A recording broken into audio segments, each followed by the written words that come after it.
You know, our digital lives are just exploding, right? From the AI we're all playing with to just streaming our favorite shows. But have you ever stopped to think where all that data actually lives? Today, we're diving into the massive physical world that powers our online one. And we're going to uncover a hidden environmental cost that starts way before a single server ever gets turned on. If you really want to get a sense of the scale here, just follow the money. Get this, by 2030, the market for just building new data centers is projected to be worth almost $500 billion. This isn't just a little growth, it's a full-on global construction boom, and it's all being fueled by our endless demand for data, for the cloud, and especially for AI. We all talk about the cloud, right? It sounds so light and airy, kind of magical even. It's this place where our photos, our emails, the whole engine of the modern world just seems to float. Yeah, but here's the thing. The cloud isn't floating in the sky. It has a physical address, a very, very big one. It lives inside these massive factory-like buildings called data centers. They're basically modern-day fortresses, just enormous structures gobbling up land, power, and tons of building materials. So let's pull back the curtain on this unseen digital backbone. Because honestly, if you want to understand where technology is going, you gotta start with what it's built on. Literally. And this is where it gets kind of wild. Our digital world, which feels so weightless, so intangible, it's actually built with the heaviest, most solid materials you can imagine, concrete and steel. Every single data center is like a modern citadel, a physical shell protecting all that digital information. So how do you even build one of these things? I mean, going from an empty plot of dirt to a fully functioning data center, well, it's a massive, massive undertaking. Okay, so the process breaks down into a few huge stages. First, long before anyone breaks ground, there's years of planning. You got to find the land, get the permits, and, this is a big one, make sure you can get enough power.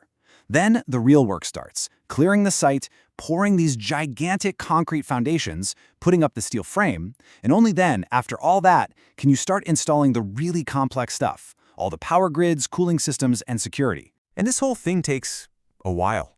We're talking anywhere from 1.5 to 3 years to build a big one from scratch. And at its peak, you could have over 1,000 workers on a single site. It's like this complex dance of heavy machinery and skilled people. So where is all that cash going? You'd probably guess the building itself, right? The walls, the roof, but you'd be wrong. Not even close. Get this, a whopping 65% of the total cost is just for the electrical and cooling systems. That tells you everything you need to know. These aren't just buildings, they are purpose-built industrial power plants, but for data. And this brings us to the real heart of the issue. All that concrete, all that steel, the entire construction process, it all comes with a pretty big environmental price tag, one that most of us never even think about. Okay, I want you to just let this number sink in for a second. 8%. The production of cement, the key ingredient in concrete, is responsible for about 8% of all global CO2 emissions. That is a huge number, and we're pouring tons and tons of it to build the foundation for our digital lives. All right, so this is super important. We need to understand the difference between two kinds of carbon emissions. You've probably heard about operational carbon, right? That's the electricity used to run the servers and keep them cool 24/7. But there's this other thing called embodied carbon, and that's all the emissions that happen before the data center even gets switched on. It's for making the steel, producing the cement, trucking all those materials to the site. You get the idea. And when you look at a data center, that embodied carbon footprint is, well, it's huge. And it's dominated by the most basic stuff. The concrete and steel for the building shell can make up as much as 80% of the whole project's embodied carbon. That climate impact gets locked in the second the building is finished. You can't undo it. So yeah, the challenge is pretty immense. But that also means there's a huge opportunity to innovate. So how is the industry actually trying to fix this? Let's take a look at how they're trying to build a greener cloud, literally from the ground up. Okay, a really big change is happening in how these places are built. The old way, the traditional stick build, is where everything shows up on site and gets put together piece by piece. It can be slow, create a lot of waste, and you're at the mercy of the weather. But the new way, it's all about prefabrication. You build big chunks of the data center in a factory under perfect conditions, and then you just assemble them on site like giant Legos. It's faster, higher quality, and way more efficient.